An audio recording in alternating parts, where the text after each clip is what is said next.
एक न्यूज आली की सिडकोच्या ताब्यात कोकण किनारपट्टी जाणार आहे, ग्रीनफील्ड हायवे होणार आहे. या सगळ्या गोष्टी होत आहेत कोणासाठी आणि ह्यातून कोकणी माणसाचा खरंच विकास होणार आहे का? आज आपण बघतोय की मुंबई हाही एक कोकणाचाच भाग होता.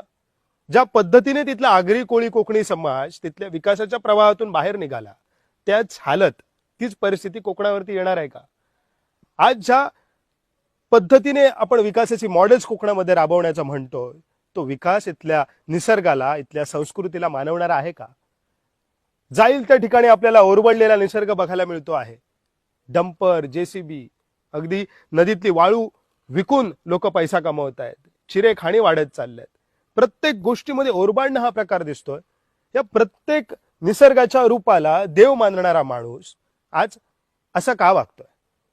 कारण तुमच्या माझ्यासमोर येणारा विकास हा आपण ठरवत नाही आहोत, हा कोकणातला माणूस ठरवत नाहीये, हा कोणीतरी अशी सिस्टीम ठरवते ज्याचा कोकणाच्या निसर्गाशी, इथल्या संस्कृतीशी, इथल्या मातीशी, इथल्या जगण्याशी काही संबंध नाही. सर्वच पक्षातल्या नेत्यांनी आजपर्यंत कोकणी माणसाचा विश्वासघात केलाय.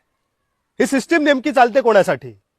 तर हे सगळे मोठे भांडवलदार, भूमाफिया आणि त्यांचे दलाल.